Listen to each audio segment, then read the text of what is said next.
నమస్తే, నేను Keshav. Welcome to Suman TV. Andhra Pradesh, Telangana ఇప్పుడు రెండు చోట్ల కలిపి ఉమ్మడి రాజ్యం వెళ్తున్నటువంటి పరిస్థితి ఎదురవుతుందా? ఉమ్మడి రాజధాని చుట్టూనే రాజకీయ పరిణామాలన్నీ మారుతున్నటువంటి తీరు కనిపిస్తుందా? ప్రధానంగా ఆంధ్రప్రదేశ్లో 3 రాజధానుల నినాదం తలకెత్తుకున్నటువంటి వైఎస్ఆర్సీపీ, అందులో ఉన్నటువంటి కీలక నేత వైవి సుబ్బారెడ్డి చేసినటువంటి వ్యాఖ్యలు దుమారం రేపాయి. దీనికి కౌంటర్గా తెలంగాణ నేతలు కూడా రియాక్ట్ అవుతున్నటువంటి పరిస్థితి.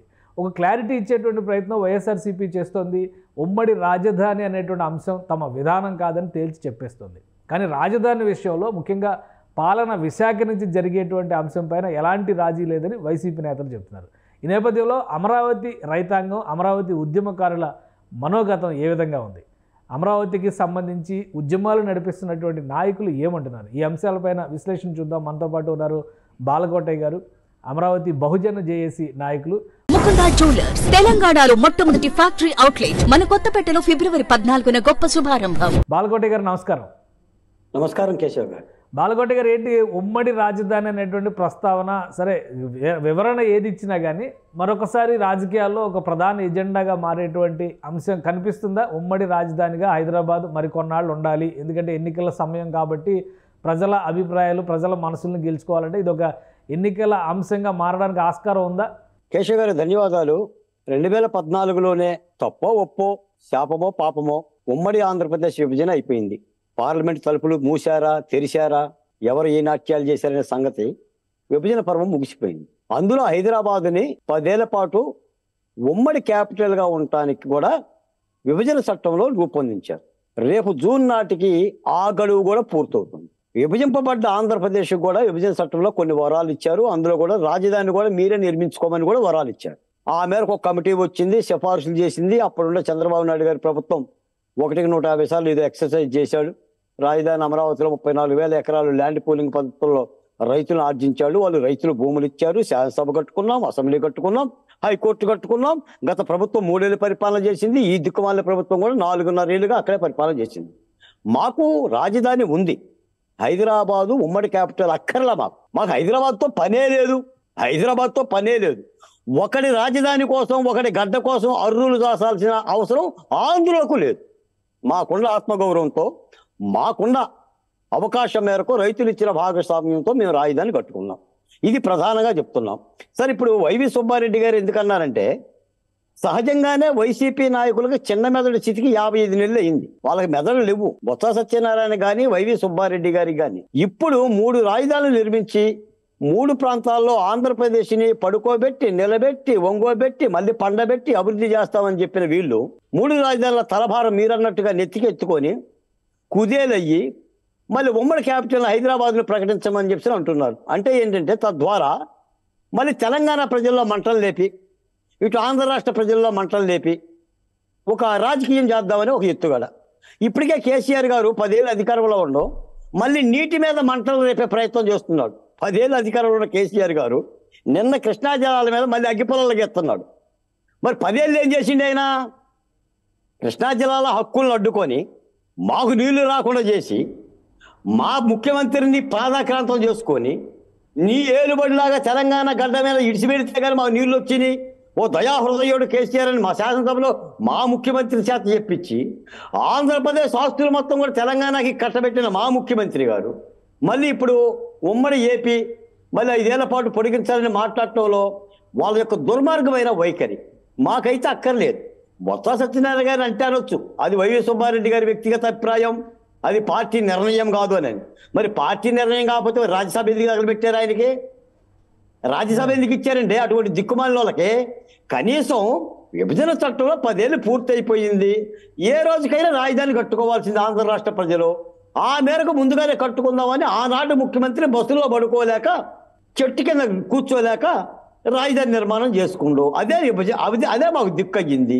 ఈ రోజున 3 రాజధానులు తెచ్చిన ప్రభుత్వం కూడా ఆఖరికి అమరావతిలోనే, ఆ అసెంబ్లీలోనే, ఆ సచివాలయంలోనే, హైకోర్టులోనే పరిపాలన చేస్తుంది. మళ్ళీ ఎలా ఉంటారు? అమరావతిలో 1,00,000 కోట్ల రూపాయల అవినీతి జరిగింది, అమరావతిలో కమ్మవారు ఒకళ్ళే ఉన్నారు, అమరావతిలో ఎడారి భూములు. ఏంటి సార్ కేశవ్ గారు? కానీ అంటే ఒకటి ఒక నిమిషం, అంటే ప్రభుత్వం వైపు నుంచి చెప్పినటువంటి వర్షన్స్ ఇప్పుడు 2 విషయాలు.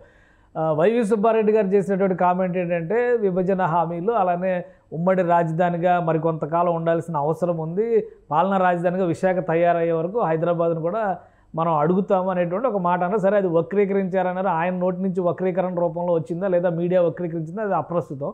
ఇది ఇప్పుడు క్లారిటీ ఇచ్చినటువంటి బొత్స సత్యనారాయణ గారు ఏమన్నారంటే రాజధానుల నిర్మాణం చేయడానికి కొంత సమయం కావాలి కాబట్టి దానికి ఒక క్లారిటీ అంటే ఉమ్మడి రాజధాని లేకపోయినా కానీ పాలనంతా మేము హైదరాబాద్ నుంచి కాదు ఇక్కడి నుంచే చేసుకుంటాం, కానీ 3 రాజధానులు అనేటువంటి వాదన నుంచి మేము ఎక్కడ కూడా వీగిపోయినటువంటి పరిస్థితి లేదు, ఈ ఎన్నికల్లో ప్రజలే నిర్ణయిస్తారో అంటున్నారు. ప్రజల మద్దతు అమరావతికి ఉంటుందా? కేశవ్ గారు, రాజధాని నిర్మాణానికి ఏ సమయం కావాలి, ఎందుకు కావాలి నేను అడుగుతున్నా. ఈ సమయము కావాలంటే 4.5 ఏళ్ళుగా వైసీపీ ప్రభుత్వం ఎక్కడి నుంచి పరిపాలన చేసింది? రాజధాని నుంచి చేయలేదా? రుషికొండ మీద కూర్చొని చేశారా? రాయలసీమలో కూర్చొని చేశారా? అసలు రాజధాని అంటే అర్థం ఏంటి? ఒక సచివాలయం, ఒక అసెంబ్లీ, ఒక హైకోర్టు, దట్స్ ఆల్. ఈ 3 ఉంటే రాజధాని. మరి ఎందుకు అమరావతి రైతులు అమరావతి ఉద్యమకారులు ఇంకా ఆందోళన చేస్తున్నారు? రాజధాని అమరావతిలోనే ఉన్నప్పుడు రాజధాని కట్టండి అనేటువంటి ఉద్యమాలు ఎందుకు చేస్తున్నారు? రాజధాని అమరావతిలోనే ఉంది, ఇప్పటికీ అమరావతి రాజధాని, కానీ ప్రభుత్వం దాన్ని అంగీకరించట్లా. ప్రభుత్వం ఇక్కడున్న వాటి నుండి కూడా కోలగొట్టేసేసి మేము 3 రాజధానులు తెస్తామని ఇక్కడ ఎలాంటి అభివృద్ధి చేయకుండా రైతులతో చేసుకున్న ఒడంబడికని ఉల్లంఘించి సిఆర్డిఏ నిబంధనలు పాటించకుండా దుర్మార్గాన్ని చేస్తుంది కాబట్టి ఆందోళన చేస్తున్నాం. న్యాయస్థానం ఏం చెప్పింది? ఇప్పుడు కేశవ్ గారు, మీకు నాకు పంచాయతీ జరిగితే, ప్రజలకి ప్రభుత్వానికి మధ్య పంచాయతీ జరిగితే తీర్పు చెప్పాల్సిన ధర్మం ఎవరిది? న్యాయస్థానాలదే కదా. ఆ న్యాయస్థానం ఏం చెప్పింది? అమరావతి రాజధాని అని చెప్పింది కదా. వినాల్సిన ధర్మం ప్రభుత్వం మీద ఉంది కదా. అయోధ్య రామ మందిర వివాదం మీద ఎవరు చెప్పారు తీర్పు? కేంద్ర ప్రభుత్వం చెప్పిందా, రాష్ట్ర ప్రభుత్వం చెప్పిందా? ఒక సుప్రీంకోర్టు న్యాయస్థానం చెప్పింది. సుప్రీంకోర్టు న్యాయస్థానం చెప్తే భారతదేశం విన్నదా? అయోధ్య రామ మందిరం జరిగిందా? ఎవరు చెప్తే వింటుంది? ఈ ప్రభుత్వం. నువ్వు వినటానికి సిద్ధంగా లేవు, నువ్వు దుర్మార్గంగా ఉన్నావు, నువ్వు నెత్తికెత్తుకొని రాజధానిని రాజకీయాలకు ముడిపెట్టావు. తత్ఫలితంగా ఏనుగు లాంటి నీ వైసీపీ పార్టీ పీనుగై కూర్చుంది. ఇప్పటికే మార్టల్లా మళ్ళీ తగుదునమ్మానే హైదరాబాద్ రాజధాని కావాలంటున్నావు. మాకెందుకు రాజధాని? నెత్తికి కొట్టుకోవడానికా? ఒకటి గంట మాకెందుకంటే? మాకు నేల లేదా, మాకు జనం లేదా, వనరులు లేవా, మేము బతకలేమా? మాకు ఆత్మగౌరవం లేదా? మళ్ళీ ఇప్పుడు తెలంగాణకు వచ్చేసేసి మేము రాజధాని మాకు కావాలని మేము అంటే మళ్ళీ వాళ్ళు ఆందోళన మమ్మల్ని దోసుకోవడానికి వస్తున్నారంటే వీళ్ళు పండుగలు చేసుకుంటారా? రేపు పొద్దున ఏమంటారంటే తెలంగాణ వాళ్ళు వైవి సుబ్బారెడ్డిని అనరు, బొత్స సత్యనారాయణ అనరు, జగన్ గారిని కూడా అనరు. ఆంధ్రులు మన రాజధానిని దొంగిలించడానికి మళ్ళీ కబ్జా చేయడానికి వస్తున్నారని చెప్తాను కేసీఆర్ గారు అంటారు, కేటీఆర్ గారు అంటారు. అంటే ప్రజల మధ్య పెడతారు మంట.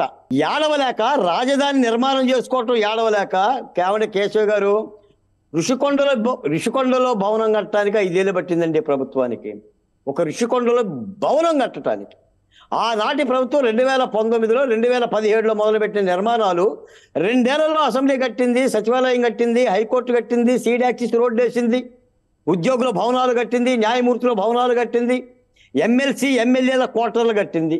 అయినా కూడా వీళ్ళ కళ్ళకు కనిపించదు. వీళ్ళ కళ్ళకంతా కూడా చంద్రబాబు నాయుడు గారి పసుపు కళ్ళద్దాలు కనిపిస్తాయి, లేదంటే అమరావతిలో కమ్మ కులం కనిపిస్తుంది. కమ్మ కమ్మ కమ్మ కమ్మ ఏంటి కమ్మ? రాజధానిలో పుట్టి పెరిగిన వాళ్ళు దళితులు, అది ఎస్సీ నియోజకవర్గం. అయిన అభివృద్ధికి రాజధానికి ఏంటి? ఇప్పుడు నిన్న కూడా ఒక సినిమా తీస్తున్న సందర్భంగా, రాజధాని ఫైల్స్ తీస్తున్న సందర్భంగా ఒక వైసీపీ వీరాభిమాని అనుకుంటా జర్నలిస్ట్ ఒక మాట అడిగాడు ఆ డైరెక్టర్ని. 3 రాజధానులు పెడితే నీకు ఇబ్బంది ఏమిటి అని అడిగాడు దర్శకుడిని, భానుని. ఆ భాను ఒక చక్కని సమాధానం చెప్పాడు. ముగ్గురు తండ్రుల దగ్గర ఉండలేము కదా, 3 తల్లుల దగ్గర ఉండలేము కదా అని చెప్పాడు. ఇప్పుడు దేశానికి 140 కోట్ల మంది ఉన్న భారతదేశానికి ఒక రాజధాని, 5 కోట్ల ఉన్న ఆంధ్ర రాష్ట్రానికి 4 రాజధానులు అంటే ఇక్కడ ఇదేవాడెవడో ఏమిటి? అటువంటి అప్పుడు ఏంటంటే నువ్వు కూడా ఏం చేయాలంటే ప్రజల వైపు నుంచి చూస్తే రేపు ఎలక్షన్స్లో ఇదే ఒక మెయిన్ ఎజెండా అయ్యేటువంటి అవకాశాలు కనిపిస్తున్నాయి. అమరావతి ఉద్యమకారుల ఆందోళన కావచ్చు, అన్ని ప్రాంతాల అభివృద్ధి చెందాలనేటువంటి నినాదం కావచ్చు, అలానే ఉమ్మడి రాజధాని ఫ్యాక్టర్ని కూడా ఇప్పుడు కొత్తగా ఇందులో చేర్చారు కాబట్టి హైదరాబాద్ను కోల్పోతామేమో అనేటువంటి ఒక ఆందోళన కావచ్చు. వీటన్నిటి పరంగా రాజధాని అంశం కూడా ప్రధానమైనటువంటి అంశం అవుతుంది. అన్ని ప్రాంతాల ప్రజలు అమరావతికి ఆమోదం తెలిపేటువంటి అవకాశం ఉంటుందా? ఎందుకంటే అలా ఒకవేళ రిజల్ట్ ఆ విధంగా ఉంటే ఈ ప్రక్రియ ఆగడానికి అవకాశం లేదంటే న్యాయస్థానాలు ఇంక మీరు చెప్పినట్టుగా సుప్రీంకోర్టులో కేసు తేలే వరకు రాజధాని అంశం పైన ఈ జంజాటం ఇలానే కొనసాగేటువంటి అవకాశం ఉండదా? కేశవ్ గారు, రాజధాని భూమి పగుళ్ళు రెక్టర్ స్కేల్ మీద మీకు అర్థం కావట్లేదా? భూకంపం 7.2, మాగుంట శ్రీనివాసరెడ్డి గారు ఏమైపోయారు? YCP MP. ఉండవల్లి శ్రీదేవి గారు ఏమైపోయారు? శ్రీకృష్ణ దేవరాయలు ఏమైపోయాడు? కృష్ణప్రసాద్ ఏమైపోయాడు? పార్థసారథి ఏమైపోయాడు? ఇప్పుడు వల్లభనేని వంశీ ఎటు పరుగులు తీస్తున్నాడు. దీనికి అర్థం ఏంటి? డిపాజిట్లు దక్కవనే కదా, ఓడిపోతామనే కదా. ఇంకా చెప్పాలా? యుద్ధం జరగకముందే యుద్ధ సందేశం అర్థం కావట్లా. అమరావతి ఉద్యమ స్వరూపం ఆ నేల మీద ఏ వైసీపీ జెండా ఎగరదని అర్థం కావట్లా. తుడిచిపెట్టుకుని పోతారని వాళ్ళే చెప్పట్లా. ఆ నేల మీద భవనాలు దీనికి అర్థం నిలబడవనే కావాలా? కదా రాజధాని మారుస్తా ఉంటుంది. ఆ నేల మీద భవనాలు నిలబడవ అంటున్నారు కదా. రాజధాని ఉద్యమం ఉంది కాబట్టే వైసీపీ నాయకులు పోటీ చేయడానికి కూడా భయపడుతున్నారు. ఒక నియోజకవర్గానికి ముగ్గురు మార్చుకుంటున్నారు. ఈ రోజున మళ్ళీ చెప్తున్నామండి, అది చట్టాల ప్రకారంగా, శాసనాల ప్రకారంగా రైతుల యొక్క శ్రమతో నిర్మితమైన రాజధాని. నీకు చేత అయితే కట్టండి, నువ్వు కాకపోతే వేరే వాడు కట్టుకుంటాడు. అయినా నువ్వు కట్టేది ఏంది? నీకు కావలసిన 3 కుర్చీలు అక్కడ ఉన్నాయి. అసెంబ్లీ కానీ, సచివాలయం కానీ, హైకోర్టు కానీ.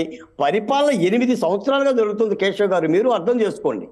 ఆంధ్రప్రదేశ్ విభజింపబడిన నాటి నుంచి 2014 నుంచి పరిపాలన అమరావతి నుంచే జరుగుతుంది. మా అమరావతే మా రాజధాని. కాకపోతే భాగ్యనగరం అంతా గొప్పగా ఉండకపోవచ్చు, మా రాజధాని మాదే. మా రాజధానిని ఎలా అభివృద్ధి చేసుకుందాం అనుకుంటావే తప్ప హైదరాబాద్ రావాల్సినంత అవసరం మాకెందుకు? వైవి సుబ్బారెడ్డి గారికి ఆస్తులు ఉన్నాయి కాబట్టి, జగన్మోహన్ రెడ్డి గారికి ఆస్తులు ఉన్నాయి కాబట్టి, మరొక ఎంపీకో ఎమ్మెల్యేకో ఉన్నాయి కాబట్టి వాళ్ళకి హైదరాబాద్ కావాలి. ఆంధ్ర రాష్ట్రంలో బతికే ఆంధ్ర రాష్ట్ర ప్రజానికి మాకు హైదరాబాద్తో పని లేదు, మాది అమరావతి. తెలంగాణ ప్రజలు కూడా కంగారు పడనక్కర్లా, మాకు హైదరాబాదు రావాల్సిన అవసరం లేదు. మా రాజధాని ఉమ్మడి అంశంతో పాటు రాజధాని తర్వాత విభజన సమస్యలు, ముఖ్యంగా విభజన ద్వారా ఇచ్చినటువంటి హామీల అమలుపైనే ఎక్కువ చర్చ జరుగుతుంది. రేపు ఎలక్షన్స్లో ప్రధానమైనటువంటి ఎజెండాలో ఈ అంశాలు ఉండే అవకాశం ఉందా లేదా? ప్రజలు దేన్ని చూసి డిసైడ్ చేస్తారు? కేవలం అమరావతి లేదంటే అభివృద్ధి, ఈ 2 నినాదాల ఆధారంగానే ఓటింగ్ జరిగే అవకాశం ఉంటుందా? లేదు కేశవ్ గారు. ఇప్పుడు విభజన చట్టములో ఉన్న హామీలు, వాటి పరిపాలన ఆంధ్ర రాష్ట్రంలో పార్టీలు సాధించినయా లేదనేది 2019లోనే ఎన్నికల ప్రచారంలో చేశారు. ప్రత్యేక హోదా గురించి కానీ, పోలవరం గురించి కానీ, విశాఖ రైల్వే గురించి కానీ, వెనుకబడిన ప్రాంతాల ప్యాకేజీ గురించి కానీ వరాలు ఇచ్చింది ప్రభుత్వం, వైసీపీ ప్రభుత్వం. చంద్రబాబు నాయుడు గారు రాలేదు కాబట్టి నేను గుంజుకొస్తా లాక్కొస్తానని ఇచ్చాడు కాబట్టి నమ్మాం. ఇప్పుడు అది పని చేయదు. ఇప్పుడు ఏంటంటే వైసీపీ ప్రభుత్వం 5 ఏళ్ల పరిపాలన లోపభూయిష్టంగా ఉందా, పరిపూర్ణంగా ఉందా? ఈ ప్రభుత్వంలో మంచి జరిగిందా, చెడు జరిగిందా? నవరత్నాలు ఎంతమందికి అందిని, ఎలా అందిని, ఆ డబ్బు ఎక్కడి నుంచి తెచ్చారు?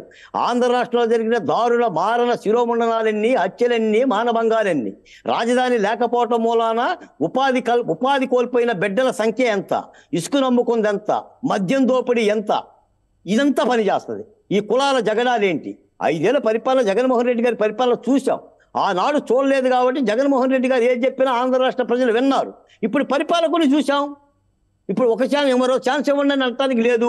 కాబట్టి అమరావతి ప్రభావం అమరావతి చుట్టుపక్కల నియోజకవర్గాల్లో ఉన్నంత మాత్రాన రాష్ట్ర వ్యాప్తంగా నెగిటివ్ ఫ్యాక్టర్ ఉంటుందని మీరు ఎలా చెప్తారు? ఎందుకంటే 99% మేనిఫెస్టోని అమలు చేశామని వైసీపీ ప్రభుత్వం స్పష్టంగా చెప్తుంది. దానికి భిన్నంగా ప్రజాభిప్రాయం ఉంటుందని మీ అంచనా ఏంటి? మీరు గ్రౌండ్ రిపోర్ట్స్ తిరుగుతూ ఉంటారు కదా, మీరు కూడా పర్యటనలు చేస్తూ ఉంటారు కదా క్షేత్రస్థాయిలో. అది కేవలం మీరు చెప్పినటువంటి రియాక్షన్స్ అమరావతి ప్రాంతానికి మాత్రమే పరిమితం అయి ఉన్నాయా? రాష్ట్రంలో కూడా అలానే ఉందా మిగతా ప్రాంతం? కేశవ్ గారు, అమరావతికి మాత్రమే పరిమితం కాదు, రాష్ట్ర వ్యాపిత పరిమితం చెప్తున్నా. అమరావతి రాజధానిని ఆకాశంలో పెట్టడం మూలాన, ప్రశ్నార్థకం చేయటం మూలాన రాష్ట్రంలోనే అభివృద్ధి కుదేలైపోయిందని చెప్తున్నా. పోతే మీ మాటకు వస్తా, 99% హామీలు, నవరత్నాలు అమలు జరిపాడు అని అంటున్నారు. ఈయన 9 నవరత్నాలు అమలు జరిపాడు. 2019లో చంద్రబాబు నాయుడు గారు 210 పథకాలు అమలు జరిపాడు. మరి ప్రభుత్వం ఉందా? పోయిందా? పట్టిసీమ ఎవరు కట్టారు? పోలవరం 72% ఎవరు కట్టారు? అమరావతి ఎవరు కట్టారు? సంక్షేమ పథకాలు ఎవరు పెట్టారు? చంద్రన్న బీమా ఎవరిచ్చారు? పండక్కు ఒక బెల్లం మొక్క, నేతి చుక్క ఎవరు పోశారు? చంద్రబాబు నాయుడు గారే కదా. మరి గెలిచాడా? మమ్మల్ని ఎంతమందిని చంపామో తెలీదా? మా కోడికత్తి సీని పరిస్థితి తెలీదా? మా డాక్టర్ సుధాకర్ తెలీదా? వజీరా తెలీదా? అచ్చెన్న మన డాక్టర్ అచ్చెన్న తెలీదా? అమరావతిలో పొలాలు, భూములు పోగొట్టుకున్న రైతుల యొక్క గర్భఘోష తెలీదా? ఇసుక ఎంత కమ్ముకుంటున్నారో తెలీదా? నాయకులు ఎంత భోంచేస్తున్నారో తెలీదా? ఎలా ఖర్చీపులు వేస్తున్నారో తెలీదా? వాళ్ళ పార్లమెంట్ ఎంపీలని అరెస్ట్ చేసి కాళ్ళతో ఎట్లా బాగుతున్నారో తెలియదా? చంద్రబాబు నాయుడు గారిని 53 రోజులు జైల్లో ఎందుకు పెట్టారో తెలియదా? రాష్ట్రంలో శాంతి భద్రతలు ఉండయా లేవా? నేను మిమ్మల్ని అడుగుతున్నా, చెప్పండి. ఇవన్నీ పనిచేస్తాయి. ఎన్నికలంటే అన్ని సమస్యలు పనిచేస్తాయి.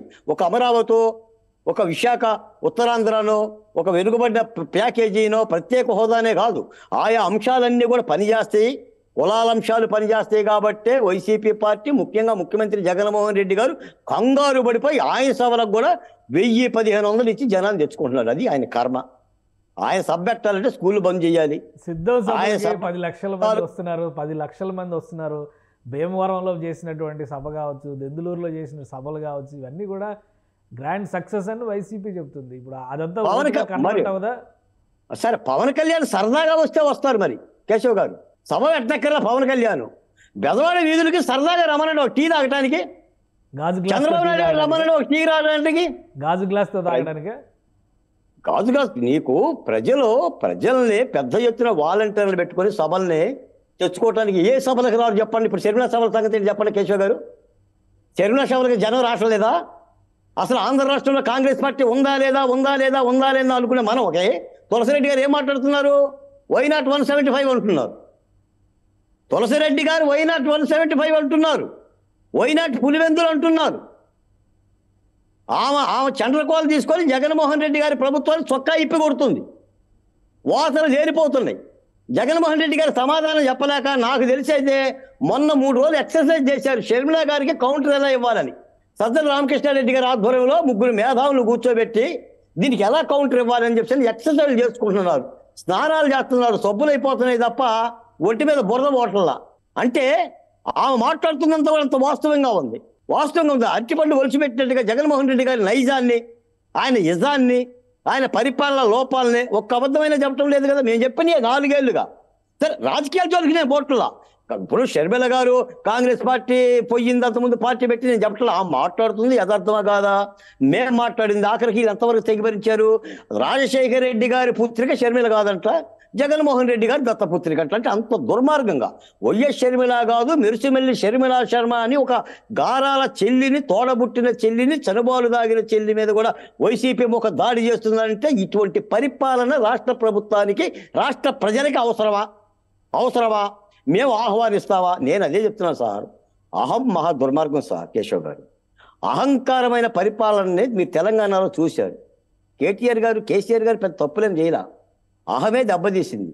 నా అంతడోళ్ళు లేడని చెప్పి వెర్రవీగితే ఇక నేనే రాజు, నేనే బంటు అని చెప్పేసి ప్రజాస్వామ్యంలో పగలబడి దుర్యోధుల్లాగా వికటాట్టహాసం చేస్తే కాలు జారి. అంటే మీ అంచనా ఏంటి? ఇప్పుడు వైసీపీ ఒక కాన్ఫిడెన్స్తో ఉంది. వైనాట్ 175 అనే దాని మీద ఒక కాన్ఫిడెన్స్తో ఉంది. వాళ్ళ విధానాలు సక్సెస్ అయినటువంటి నమ్మకంతో ఉంది. అలానే అభ్యర్థులు మారిస్తే రిజల్ట్ కూడా అద్భుతంగా వస్తుంది అనేటువంటి నమ్మకంతో ఉంది. మీ అంచనా ఏంటి? ఆంధ్రప్రదేశ్లో అసలు పొత్తుల విషయంలో క్లారిటీ లేదు విపక్షాలకి, అభ్యర్థుల విషయంలో క్లారిటీ లేదు విపక్షాలకి. అలానే ఆల్రెడీ ఒకసారి ఫెయిల్యూర్ చూసేశారు కాబట్టి ఆ పార్టీల వైపు ప్రజలు మొగ్గు చూపరు అనేటువంటి కాన్ఫిడెన్స్ని వైసీపీ వాళ్ళు వ్యక్తం చేస్తున్నారు. మీ అంచనా ప్రకారం రాబోయేటువంటి ఎన్నికల్లో ఎవరికి బలం ఎంత ఉంది? ఏ ప్రభుత్వం అయినా మళ్ళీ జరిగే ఎన్నికల్లో గెలుస్తాము అని చెప్తుందో తప్ప ఓడిపోతామని ఏ ప్రభుత్వం చెప్పదు. ఏ ప్రభుత్వ పెద్ద చెప్పరు, ఏ రాజకీయ పార్టీ నాయకుడు చెప్పదు. రాష్ట్రంలో వైసీపీ పరిపాలన చేసిన తప్పిదాలు 101 ఉన్నమాట యథార్థం. ఆ తప్పుల నుంచి ప్రజల్లో వచ్చే వ్యతిరేకతని ప్రతిపక్ష పార్టీలు సద్వినియోగం చేసుకోవాలనేది మాలాంటి ఉద్యమకారుల యొక్క భావన. మీరు ఇందాకన్నట్టుగా ఈ యొక్క ప్రతిపక్ష పార్టీల్లో కలయిక కానీ, పొత్తులు కానీ, సీట్ల పందేరం కానీ ఆలస్యం అవుతున్న మాట యథార్థమే. ఆలస్యం అమృత విషయం అంటారు. ఆ ఆలస్యం కూడా సరైంది కాదనేది కూడా మేము కూడా చెప్తున్న మాటే. ఎవరు కలుస్తారు, ఎలా కలుస్తారు, ఈ పొత్తుల్ని ప్రజలు ఆశీర్వదించగలిగే విధంగా ఉండాలి. ఇంకొక మాట ఏంటంటే నాయకులు కలవటం కాదు, గ్రామీణ స్థాయిలో, గ్రామాలలో, మండలాలలో, నియోజకవర్గాలలో ఓటరు కలవాలి. ఆ రాజకీయ పార్టీ ఓటరు, ఈ రాజకీయ పార్టీ ఓటరు, అంటే గ్లాసు గుర్తు ఓటరు, సైకిల్ గుర్తు ఓటరు గ్రామ స్థాయిలో కరచాలనం చేసి ఐక్యంగా పోరాడాలి. ఎన్నికల్లో ఒక భావాన్ని కలుగజేయాలి. ఆ కలుగజేయటంలో కొంత లోపం ఉన్నమాట మాలాంటి వాళ్ళం గుర్తిస్తున్నాము. సరే, మా మాట తీసుకుంటారా లేదా అనేది వేరే విషయం. ఎందుకంటే అలా సమృద్ధి కలిగిన, ఒక నిజాయితీ కలిగిన పొత్తులు పెట్టుకుంటేనే ఇబ్బందులు లేకుండా యుద్ధం పరిసమాప్తం అవుతుంది. లేకపోతే జగన్మోహన్ రెడ్డి గారు వీళ్ళ పొత్తుల మధ్య నుండే మీకు కనిపిస్తుంది కదా, హరిరామ్ జోగయ్య గారు ఈ 50 మంది సీటు ఇవ్వమని చెప్పిన ఒకసారి లేకపోతే పొత్తులు, లేకపోతే మన ముద్రగడ పద్మనాభం గారు ఉండరు, 4 పార్టీలు ఆయన చుట్టూ తిరుగుతాయి. ఇలా ఉండకూడదు. ఇవేంటంటే అమరావతి ఉద్యమకారులు ఒకవేళ బీజేపీ, టీడీపీ, జనసేన కలిస్తే ఆమోదిస్తారా? ఇప్పుడు కేశవ్ గారు, ప్రజలకు కావాల్సింది ఈ ఉనికిలో ఉన్న ప్రభుత్వం అంటే ఏలుబడిలో ఉన్న వైసీపీ ప్రభుత్వ పరిపాలన బాగుందా బాగలేదు, ఇదే ప్రధానంగా ప్రజలు చూస్తారు. ఆ 3 రాజకీయ పార్టీలు ఎలా పొత్తు పెట్టుకుంటాయి, ఆ పొత్తులు ప్రజలకు ఎలా అర్థం చేపిస్తాయి అనేది ప్రధాన పార్టీ అయిన తెలుగుదేశం ప్రతిపక్ష పార్టీగా బాధ్యత ప్రతిపక్ష పార్టీగా తెలుగుదేశం పార్టీ తీసుకోవాలి. అది కూడా ముఖ్యంగా చంద్రబాబు నాయుడు గారు తీసుకోవాలి. పొత్తు పెట్టుకోవటమే కాదు, ఆ పొత్తు నుంచేసి ప్రజల్ని అంగీకరింపజేసుకోవాలి. అంగీకరింపజేసుకోవటంలో ఉండా కూడా మాట 2004లో రాజశేఖర రెడ్డి గారు పొత్తులతోనే పోయాడు, విజయం సాధించారు. 2009లో చంద్రబాబు నాయుడు గారు పొత్తులతో పోయాడు, లేదు టీఆర్ఎస్ పార్టీతో విజయం సాధించదా. అంటే పొత్తులు ఒక్కొక్క దశలో విజయం సాధిస్తాయి, ఒక్కొక్క దశలో విజయం సాధించకపోవచ్చు. అంటే అర్థం ఏంటంటే ఈ పొత్తుల యొక్క పరమార్థాన్ని ప్రజలు దగ్గర తీసుకునే విధంగా దాన్ని వాళ్ళకి చేరువ చేయటంలో విఫలమయ్యారు అని అర్థం. ఆ జాగరూకత అయితే తీసుకోవాలన్నమాట ఓపెన్గా చెప్తున్నాం. మాకేం దాపరికాళ్ళు, నేను కండువా కప్పుకుంటే రాజకీయ పార్టీ కండువా మీరు అడిగే ప్రశ్నలకి తటపటాయించవచ్చు. నాకేముంది, నాకు రాష్ట్రంలో పరిపాలన అంచనా ఉంటుంది కదా, ఎవరికి ఎన్ని వస్తాయి అనే దాని మీద కూడా ఒక ఎస్టిమేషన్ ఉంటుంది కదా, ఏ బలం ఎవరికి అదనపు బలం చేకూరుతుంది అనే విషయంలో క్లారిటీ ఇస్తారని అడుగుతుంది నేను కూడా. ఎవరికి ఎన్ని వస్తాయో తెలుసు, ఎవరు ఎలా యుద్ధం చేస్తున్నారో తెలుసు, ఎవరి చొక్కా వెనక ఉన్న బన్నీనికి బొక్కలు ఉన్నాయో తెలుసు, బలాలేంటో బలహీనతలు ఏంటో తెలుసు. కానీ రాష్ట్రాన్ని కాపాడుకునే ఒక ప్రయోగం జరుగుతుంది కాబట్టి ప్రతిపక్ష పార్టీలకి అండగా ఉండి వాళ్ళకి చేయూతగా ఉండి వాళ్ళతో కరశాలన చేసే ఉద్యమాలు చేస్తున్న వాళ్ళం కాబట్టి వాళ్ళు సవ్యమైన దిశలో వెళ్ళాలి అనేదే మా భావన. అలా చేసుకుంటే గొప్ప విషయం. రేపు కూడా పవన్ కళ్యాణ్ గారు, చంద్రబాబు నాయుడు గారు ఉమ్మడిగా కలిసి విజయవాడలో కూర్చుంటున్న ఒక సభలో I am also one of the main speaker in the dais. నేను కూడా ముఖ్య వక్తని ఆ సభకి. కొన్ని అంశాలు వాళ్ళ దృష్టికి తీసుకురావాలి. మరి ఎవరో చెప్పకపోతే ఎట్ట కేశవ్ గారు? ఇప్పుడు రాజుగారి పెళ్లికి పాలు తీసుకురమ్మంటే ఆ రాజుగారే కదా మనదే ముందు నీళ్లు తీసుకెళ్దాం, వాడు పాలు తెస్తారు కదా అనుకున్నారంట. అలా అందరూ కూడా పాలు తీసుకెళ్ళకోకుండా నీళ్ళే తీసుకెళ్ళారంట. అలాగనే మనం గెలుస్తాం అనే భావం కంటే జాగరూకతగా పోరాటం చేసుకోవాలనేది. నేను ఇంకో మాట కూడా చెప్తుంటే జగన్మోహన్ రెడ్డి గారు మరీ అంత తీసేసేయాలనే వ్యక్తి కాదండి. అతను 14 ఏళ్ళు అయినా పార్టీ పెట్టినా రాజకీయాలలో ఆయన గజకర్ణ గోకర్ణ టక్కు టమార విద్యలను బాగా అవపోసన పెట్టాడు. ఆయనకి తెలిసినంత ఏంటంటే నీకింత నాకింత. ఇప్పుడు ఓట్ల తొలగింపు చూసాం కదా సార్. ఇప్పుడు సజ్జల రామకృష్ణారెడ్డి గారికి 3 ఓట్లు ఉన్నాయంట. సజ్జల రామకృష్ణారెడ్డి గారికి 3 ఓట్లు ఉన్నాయి. కొన్ని లక్షల ఓట్లు చేర్పిస్తే ఎన్నికల కమిషన్ బస్కీలు తీస్తుంది. వాలంటీర్ల సిస్టమ్ పెట్టుకొని ఒక్కొక్క వాలంటీర్కి 50 కుటుంబాలను అప్పు చెప్పేసి పొట్టలో ఉన్న పేగుల దగ్గర నుంచి తలలో ఉన్న ఇంటికల వరకు లెక్కేసి ఒక్కొక్క కుటుంబం వాడి జీవితం ఏంటి, వాడి భవిష్యత్తు ఏంటి, వాడు ఓటు ఎవరికి వేస్తారో ఇంత ఎక్సర్సైజ్ చేశాడు జగన్మోహన్ రెడ్డి గారు. నీకు ప్యారలల్గా పంచాయతీ వ్యవస్థకి ప్యారలల్గా సచివాలయ వ్యవస్థ ఎందుకు తెచ్చాడు? ఎంఆర్ఓలని, ఎండి వాళ్ళని, సర్పంచుల్ని, ఎంపీపీలని జీరోలను చేసి వాలంటీర్లు హీరోలు ఎందుకు చేశాడు? వ్యవస్థను దగ్గర పెట్టుకోవడం. అది జరుగుతున్న యుద్ధం.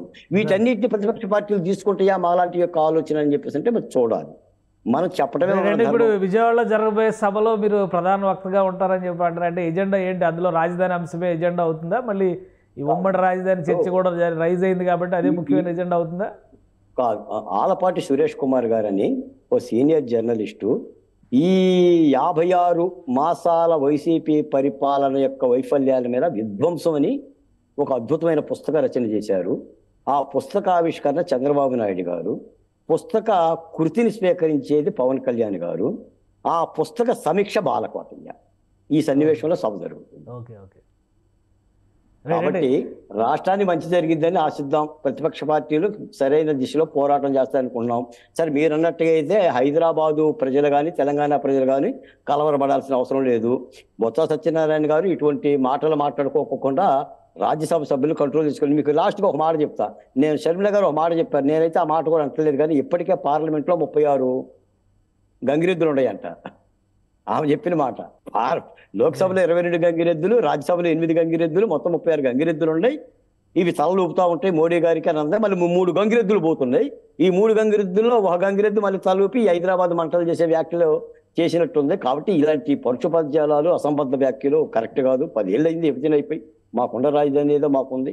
ఆ రాజధాని అభివృద్ధి చేసుకుంటే చాలు, అంతే తప్ప రాజధాని మీద నిప్పులు పోసుకోవాల్సిన అవసరం ఇప్పటికీ లేదని వాళ్ళు తీరు మార్చుకోవాలి, మనసు మార్చుకోవాలి, విధానాలు మార్చుకోవాలి. కేశవ్ గారు రైట్. థ్యాంక్ యూ బాలకోట గారు, మీ అభిప్రాయాలు తెలియజేసింది. ఇది ఆంధ్రప్రదేశ్ విభజన తర్వాత అమరావతి రాజధాని అనేటువంటి అంశం పైన అనేక విధాలుగా స్పష్టత వచ్చిన పరిస్థితి ఉంది. అయితే అభివృద్ధి విషయంలోనే అమరావతి వెనకబడి ఉంది. కోర్టులు కూడా అమరావతికి అండగా నిలిచినటువంటి పరిస్థితి ఉంది. అలానే ఇప్పుడు ఆంధ్రప్రదేశ్ ప్రజలకి ఉమ్మడి రాజధాని అనేటువంటి అంశం అవసరమే లేదు. ఇది రాజకీయ రాద్ధాంతం తప్పితే మరొక ప్రయోజనం లేనటువంటి వివాదంగా బాలకోటయ్య గారు కొట్టిపడేస్తున్నారు. ఇక ఎన్నికల్లో ఏం జరుగుతాయి అనేది ప్రజలు తమ అభివృద్ధి విధానాలు, అలానే పాలకులు పార్టీలు అనౌన్స్ చేయబోయేటువంటి ఎజెండాల ఆధారంగా ఎన్నికలు జరిగేటువంటి అవకాశం ఉంటుంది. కాబట్టి ప్రతిపక్షాలు రాష్ట్ర అభివృద్ధి పైన కట్టుబడి ఉన్నాయన్న ఉద్దేశంతోనే తాము కలిసి ప్రతిపక్షాలతో ముందడుగు వేస్తున్నటువంటి పరిస్థితి ఉందని బాలకోటయ్య గారు చెప్తున్నారు. ఇది స్పెషల్ డిస్కషన్. Keep watching.